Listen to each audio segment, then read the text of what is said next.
vas-tu? Content de te retrouver. C'est l'été, il fait super beau. Je ne sais pas si tu es en vacances, si tu es au travail, quoi qu'il arrive. Je me suis dit, voilà, ça y est, j'ai reçu mon colis, qui est mon futur cadeau d'anniversaire. Qui est mon cadeau d'anniversaire, tout court, mais je l'ai anticipé. Je l'ai anticipé parce que je pensais, je me suis dit, avec le Covid, si jamais on a des retards de livraison, etc., il vaut mieux, avec tout ce qui se passe, anticiper les choses. Et effectivement, mon anniversaire n'a lieu qu'à la fin du mois d'août, mais je l'ai quand même anticipé, donc le voici, le voilà. Voilà, le gros colis, comme d'habitude. Alors, ce qu'on va faire, eh bien, on va se l'ouvrir tout de suite. Et puis après, ben, forcément, je couperai et j'irai nettoyer les pochettes. Et d'un claquement de doigts, je reviendrai vers vous pour vous le présenter. Alors, on va, comme d'habitude, prendre le petit couteau qui va bien. Si j'arrive à bien suivre, il n'a pas du tout été mal manipulé. Il est super. Le carton est en très bon état. Il n'y a pas eu de shoot, rien. Donc, je vais ouvrir ça. Alors, il y en a 18 à l'intérieur. Tac, je montre un petit peu déjà. Voilà, les 18 vinyles. Donc ce que je vais faire, dans un souci de spontanéité, je vais juste aller les nettoyer au niveau des pochettes. Les disques, je les laverai plus tard. Je vais vite revenir vers vous après le nettoyage des pochettes pour vous les montrer sur le vif. Comme ça, je trouve que c'est plus sympa au niveau de la qualité de la vidéo. A tout de suite. Ciao. Et ça y est, c'est fait. Je viens de les nettoyer. Donc, on est en plein été, il fait super chaud, une petite grenadine, je me rafraîchis, à la vôtre, à la tienne. Ah, je vais me liquéfier d'ici la fin de la vidéo, c'est pas grave. Je reviendrai vers vous, vous me ranimerez, c'est un souci. Donc on commence tout de suite par ces 18 vinyles. J'en ai rentré 18. Ça m'a coûté environ... alors ça m'a pas coûté parce qu'elle me l'a offert, c'est moi qui ai fait la sélection, c'est ma chérie qui m'a offert mon cadeau. C'est moi qui ai choisi donc cette commande et j'en ai 18 pour 130 € environ. Donc vous voyez, ça me fait une moyenne de 7 € à peu près par vinyle, en sachant qu'il y en avait, la plupart étaient à 4,50 €, 5 € et les autres étaient à, j'en avais 2 ou 3 à 10 et à 17. Et je vous garde évidemment, comme d'habitude, le rock pour la fin. Et on va commencer, vu que c'est l'été, il fait chaud. Je trouve que le funk est une musique qui se prête parfaitement bien à cette saison, encore plus. Et on va démarrer avec un petit aile de barge de derrière les fagots. Alors je vais le mettre un petit peu au soleil comme ça. Ah oui, tiens, on va avoir l'ombre là comme ça. Tiens, on va essayer comme ça pour une fois, de ne pas les mettre trop au soleil. Et du coup, ben, cet album sort en 1985. C'est Motown, Gordy, qui va nous sortir, qui va signer ce groupe Aile de barge.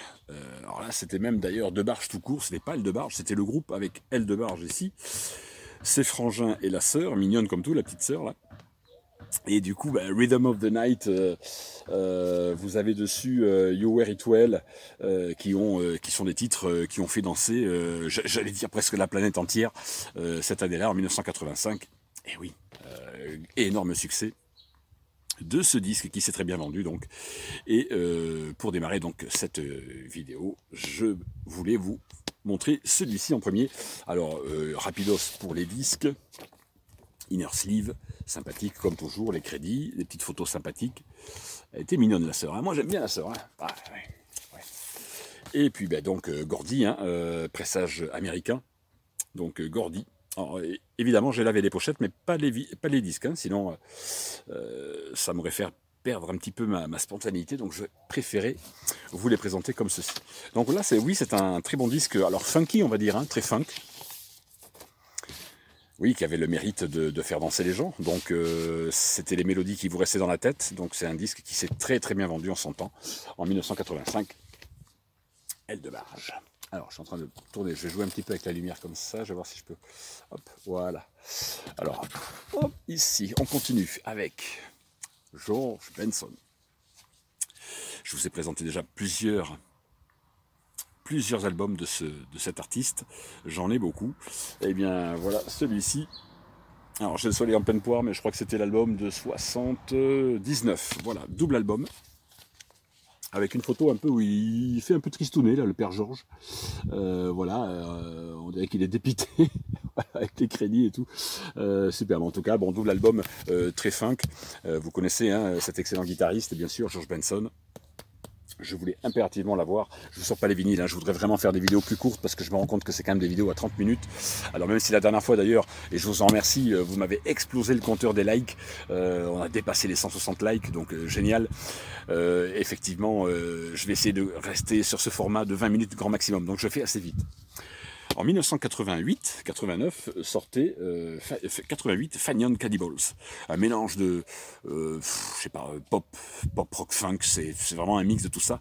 Mais ils avaient un talent énorme ces garçons, et je crois bien que c'est des Anglais, écossais, je sais plus, anglais, et j'avais adoré ce disque. Donc ben forcément, vous voyez, quand vous allez sur ce site, la Record Sale, c'est ça le truc, quoi, c'est que vous tapez dans la barre de prix, moi je tape 10 € maximum, et il vous sort 60, j'avais 67 pages à regarder, avec et donc sur une page vous avez 96 vinyles, donc c'est du boulot, mais forcément vous mettez 1, puis 2, puis 3, puis 4, puis 10 au panier, puis après, ben, ce que je fais, c'est que je réécrème le tout, et je prends vraiment les disques qui sont pour moi le plus prioritaire, et puis je me dis, bon, pour certains, ça sera secondaire, on les prendra plus tard. Mais celui-là, petite praline.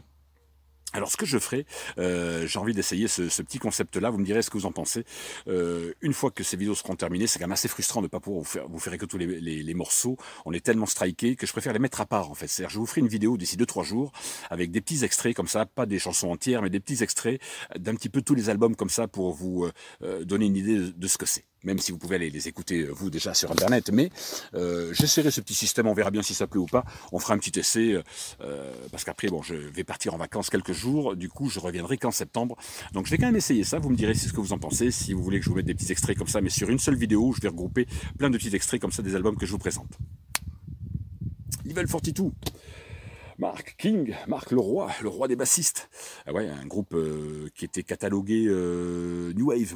Pour moi non, ça n'a jamais été de la New Wave. Level 42, c'est très funk, avec des slaps de tous les côtés, des lignes de basse impressionnantes, des mélodies, des chansons super bien construites. Comme d'habitude, ce groupe est vraiment magnifique. Ça c'est l'album qui sort en 83, je crois. Standing in the Light. Je vérifie, c'est un pressage, oui, 83, pressage allemand chez Polydor. Polydor. Voilà, le petit macaron, pardon, à l'endroit, c'est mieux. Polydor, voilà, ça c'est cool. Très content aussi, voilà, pareil pour une bouchée de pain, hein, 4 €, 4,50 €, hein, tous ces disques, hein, à peu près, hein, là, que je vous présente, vraiment, et puis voilà, quoi, que dire encore.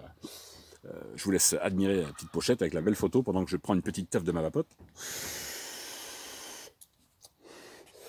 Dessus, vous avez The Sun Goes Down, Out of Sight, très connu, Standing in the Light, bien sûr, I Want Eyes, People. Groupe, si vous en aimez un, vous les aimez tous, de toute façon. Ils ont traversé les années 80, donc tous leurs albums sont d'une méga puissance, j'hallucine. C'est très très bon. Et bien voilà, c'est chose faite. Le Best of Art of Noise. Alors ça, c'est de la musique hyper électro.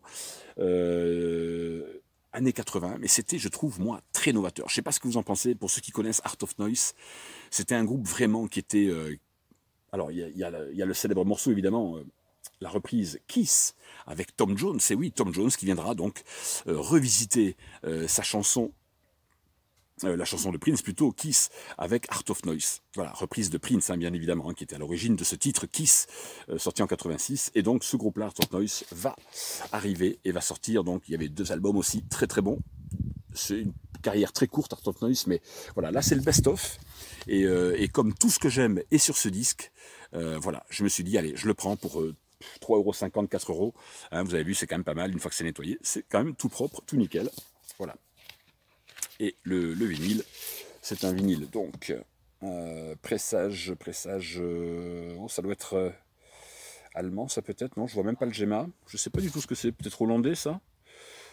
China compilation, tac, PO Box, je vois pas trop. Polydor, c'est peut-être, je vois pas l'année du tout, je vois pas le pays d'origine, pardon. Donc voilà, sur ce label-là, vous me direz pas, comme d'habitude, dans les commentaires. Mes spécialistes abonnés me diront ça. Je compte toujours sur Jean-Louis, que je salue encore, tous ces fidèles abonnés qui sont là depuis le début. Jean-Louis, Hervé Badland, Papy Vinyle, Paddy Rock, etc., etc. Anthony, je vous salue tous. Oui, moi je tiens à saluer mes fidèles abonnés, quoi, qui sont là depuis 1 an et demi maintenant. On arrive presque à 800 abonnés bientôt, on est à 770, donc c'est cool. Continuons comme ça, toujours à liker, s'abonner, etc. C'est toujours nickel. Donc Randy Newman, là on part en Californie pour le coup. Randy Newman. Alors cet artiste-là, moi c'est marrant parce qu'il n'y a qu'un seul album que j'aime de lui, ben, c'est celui-ci. Les autres, je les trouve trop, je sais pas, ça sonne, alors j'allais pas dire trop américain parce que ça sonne jamais assez américain, mais je trouve que c'est vraiment celui qui a un peu plus de pêche que les autres. Les autres sont très folk, un peu comme ça, un peu album un peu feignant, quoi. Vous voyez ce que je veux dire? Bon, bref, un peu mou du collier. Celui-ci au moins, eh bien voilà, c'est son plus connu. Alors moi je vais le découvrir parce que ce Little Criminal, je ne le connais pas ce disque. Alors je connais évidemment 2-3 morceaux dessus, mais je connais pas cet album en fait. Donc vous voyez comme quoi on découvre même encore, hein, 50 balais, on découvre encore des bons disques, quoi. Donc Californie, Made in Californie. Là ça y est, on part sous les cocotiers de Los Angeles avec cet artiste. J'avais vu ce disque-là présenté sur une autre chaîne d'un de mes confrères youtubeurs, Vinyl Khalif, qui a disparu aussi. J'espère qu'il va revenir parce qu'il avait une culture musicale. Ce garçon, quand il présentait ses disques, il vous faisait l'explicatif de tout ce qu'il y avait derrière. Et le gars, il s'y connaît en musique, hein. Donc voilà, ce David Pack, c'est pareil, c'est l'écurie californienne. Et ça, pareil, c'est typiquement Rock FM. Hein. Y a rien d'autre à dire. C'est vraiment du très très bon Rock FM. Donc je vous conseille vivement. David Pack, ça sort en 1985, je crois, ou 80. Oui, c'est ça, 1985 pour celui-ci. Voilà. Et puis ensuite, eh bien, avant de vous présenter, je vous laisse regarder la pochette. Toujours la Californie. Et oui, Moon Martin. J'adore cet artiste. Je vous avais présenté Street Fever de 1980. Je l'avais trouvé en recyclerie à 1 €. Et celui-ci, ben oui, il fait partie des disques que j'ai eu à, pareil, je crois 5-6 € celui-là à peu près. Voilà. Je ne sais plus dans l'ordre lequel c'est écrit en tout petit l'année, donc je ne sais plus. En tout cas, voilà, l'inner sleeve, avec la photo du monsieur. Et donc, Escape from Domination. Voilà, de 1979. Voilà, je crois que c'était même son premier, celui-ci. Ou le deuxième, je ne sais plus. Je crois que c'était Street Fever qui était le deuxième. Là, 79, on est bon, vraiment, évidemment, Moon Martin, artiste Rock FM. Enfin, Rock FM, c'est toujours très très délicat, hein, ces appellations comme ça, ces étiquettes à mettre. Moi, j'aime pas trop parce que il y a un peu de rock, il y a un peu de qualif, il y a un peu de tout, quoi. Donc, voilà, c'est rock, quoi, hein, tout simplement, quoi. Pour schématiser, pour résumer, c'est rock. Donc, Moon Martin. Album indispensable dans toute collection. C'est génial hein, d'avoir reçu tout ça. Alors ça, je vais me l'enlever à l'alcool à brûler, ça va partir. Encore un Moon Martin, c'est celui-ci, c'est celui de 81, donc c'est le 3e, pardon. Là, c'était le premier, Street Fever 80, 81. Il nous revient avec le fameux X-Ray Vision dessus, le titre sur l'album Mystery Ticket, mais X-Ray Vision, voilà, le titre très connu. Encore une fois, si vous aimez cet artiste, bah, moi voilà, les 4 premiers albums pour moi sont vraiment les meilleurs de sa carrière. Donc je sais même pas s'il va continuer après derrière, mais en tout cas moi pour moi les 4 premiers c'est le top. Et donc, eh ben oui, forcément, Shots from a Cold Nightmare, voilà. Et voilà, et celui-ci, c'est celui de 78, pardon, c'est celui-là le premier, je vous dis que des conneries aujourd'hui. Je suis fatigué, j'ai besoin de vacances. Moi aussi, là, le mois de repos va me faire du bien, je suis en congé là depuis une semaine, mais je vais partir un petit peu, souffler, c'est vrai que, en plus il fait hyper chaud, c'est très compliqué de se concentrer aujourd'hui. Et puis la fatigue est là, hein, toute l'année, on bosse comme des dingues, et puis voilà, on arrive à un stade où donc, on dit que des conneries, comme aujourd'hui, hein, voilà, 78, le premier, c'est celui-ci. Donc voilà, ça inverse tout ce que je vous ai dit tout à l'heure. Voilà, mais Moon Martin, c'est pareil, c'est encore une fois une valeur sûre, des très très bons albums. Donc je m'étale pas dessus. Je crois que c'est toujours pareil, l'inner sleeve avec toujours une petite photo sympa dedans. Voilà, des albums non lavés. Cette fois-ci, ça c'est un pressage US, donc là c'est le pressage Capitol américain. Ça c'est des originaux. Hein. Là c'est un original bien sûr. Voilà, très très joli disque. Et puis vous voyez pour des disques qui sont même pas encore lavés, c'est quand même pas mal. Hein. état EX. Alors je prends toujours en état EX pour les disques et toujours donc VG pour les pochettes. Moi ça me suffit, j'ai pas besoin d'avoir une pochette mint, ça je m'en fous complètement. Mais c'est surtout le disque qui est important. Et moi le disque en EX, personnellement, depuis maintenant 5-6 ans que je commande chez Record Sale, j'ai jamais eu de soucis avec eux. C'est nickel quoi. Voilà, ils sont pas chers, ils sont sérieux les mecs. Moi je vanterai jamais assez les mérites de ce disquaire. Ensuite on arrive toujours avec un groupe obscur que j'avais connu moi. Sur la chaîne de Didier Merlato, que je salue d'ailleurs, mon petit Didier, là, mon petit frère de sang du Béarn, qui a sa chaîne donc sur YouTube.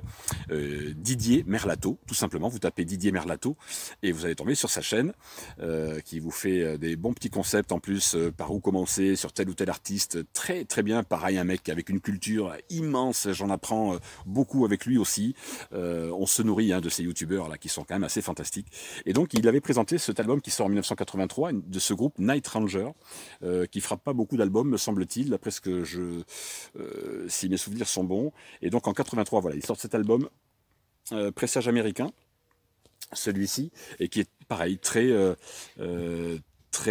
FM, encore une fois, oui, très qualif, ça sonne voilà, cocotier, quoi. Hop, bikini, bonne boisson, etc., avec les photos qui vont bien, les crédits divers, hop, voilà, ça c'est très bon, et sorti donc chez MCA aux États-Unis d'Amérique. Donc ça c'est génial quoi, là j'ai hâte de les laver. Vite m'écouter tout ça, j'ai du boulot avant de partir. Bon, j'aurais même pas le temps de partir, de les écouter avant de partir en congé, parce que je vais partir là assez vite avec ma chérie, donc je vais pas pouvoir les écouter. Et puis pour finir sur le californien, puisqu'on va arriver au rock pur après blues rock. Et oui, le dernier album d'Eagles, The Long Run, qui sort en 79, avec donc Timothy Dalton qui arrivait au chant là. C'était oui, en plus la photo est très belle là. Et là donc il y avait, je crois que c'était Timothy Dalton qui arrivait sur les vocals. Voilà, il restait Glenn Frey, Don Henley. Et voilà, Timothy arrive. Timothy B. Schmit, pardon, mais vous voyez, décidément, j'ai vraiment besoin de vacances. Timothy B. Schmit. Le mec, il sait plus rien, il en peut plus le gars quoi. Voilà, pardon, Timothy B. Schmit qui arrivera donc au chant sur ce dernier album en fait studio d'Eagles, puisqu'ils sortiront l'année d'après en 80, un peu pour saluer et pour dire au revoir finalement à tous leurs fans à travers le monde. Ils sortiront donc le live que je possède également en double vinyle, qui était extraordinaire, avec une partie enregistrée en 76 et l'autre en 1980. Et là c'est leur dernier album studio. Alors ils reviendront, ils feront des comebacks comme beaucoup de groupes dans les années 90, etc. etc. mais voilà, fin de l'histoire pour Eagles, là, 79, The Long Run, album que j'ai très longtemps sous-estimé, je ne sais pas pourquoi, et puis quand même là, je me dis, ouais mec, quand tu réécoutes ça, ouais, super disque quoi, j'adore, avec le recul, vous avez The Long Run, I Can't Tell You Why, que des tubes, il était attendu celui-là, Arctic Tonight, The Sad Café, ouais, ça c'est magnifique. Dernier album, The Long Run, Eagles, fabuleux, groupe qui est pareil dans mon cœur. Et un disque. Et là on arrive au rock.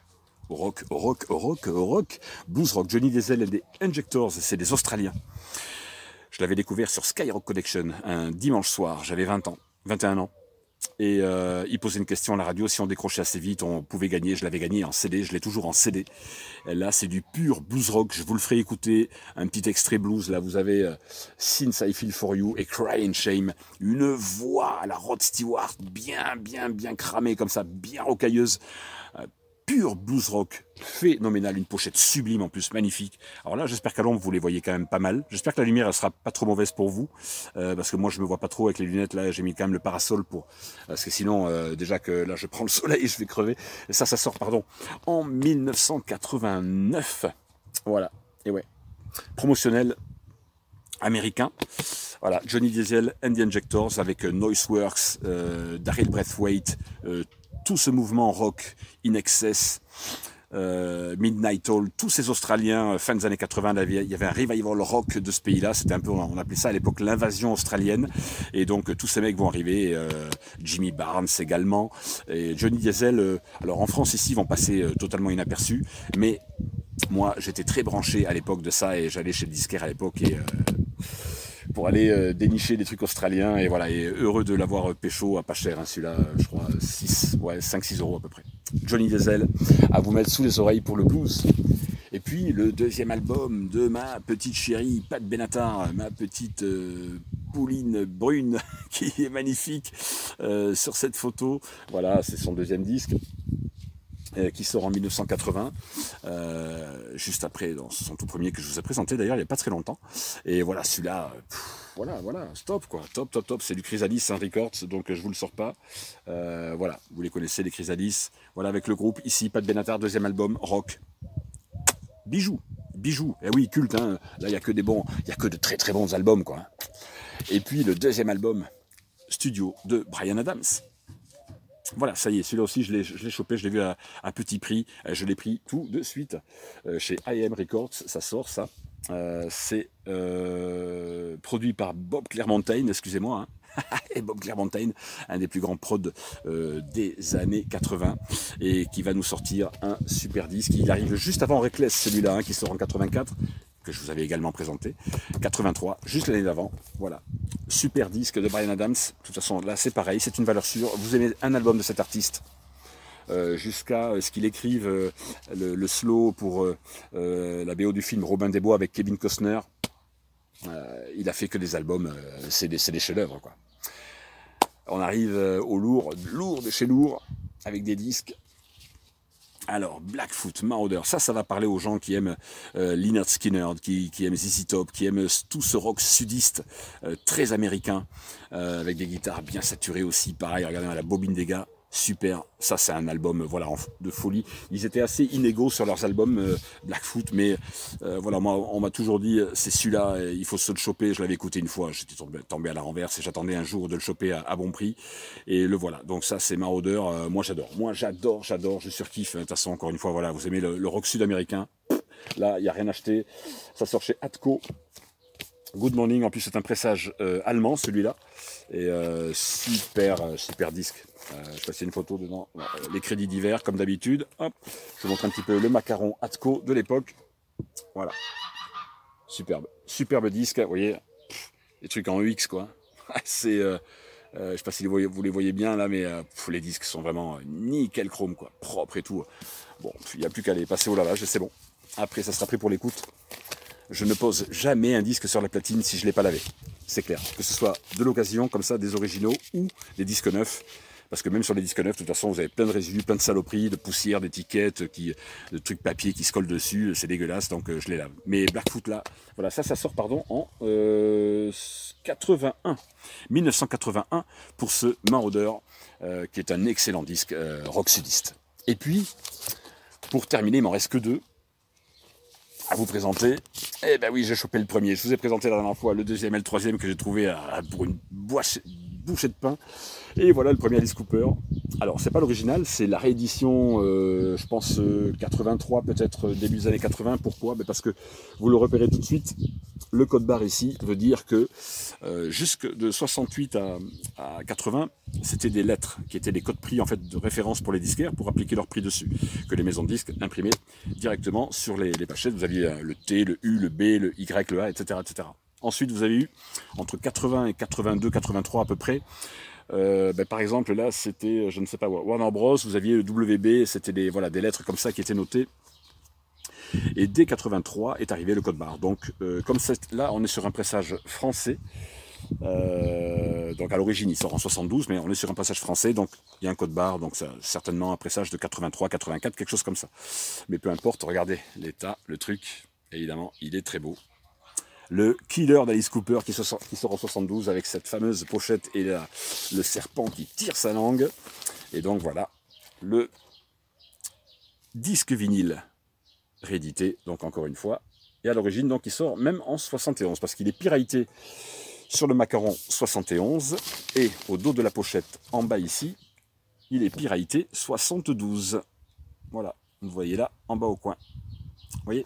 Voilà, 71, 72, peu importe, en tout cas, premier album d'Alice Cooper, donc là, ouais, ça va le faire grave à l'écoute, je le mets dans le mauvais sens, Là, il faut que je trouve l'énergie de les laver, mais je pense que je vais attendre demain parce qu'il y a une telle cagnasse que là, le moindre effort, vous transpirez très vite. Donc là, je vais peut-être pas me les laver tout de suite, je vais peut-être attendre demain. Mais est-ce que je vais arriver à patienter jusqu'à demain pour écouter ces disques? Je suis pas sûr. Donc je pense que je vais les laver quand même. Là. Tant pis si j'ai un peu chaud. Et puis le dernier pour la route, double album, live. Le meilleur peut-être de cet artiste, il y en a tellement des lives de ce monsieur, mais là, celui-là, il me le fallait. Il est considéré comme étant un des meilleurs lives blues rock, monsieur Rory Gallagher, sur la tournée irlandaise de 1974, en double album. Voilà.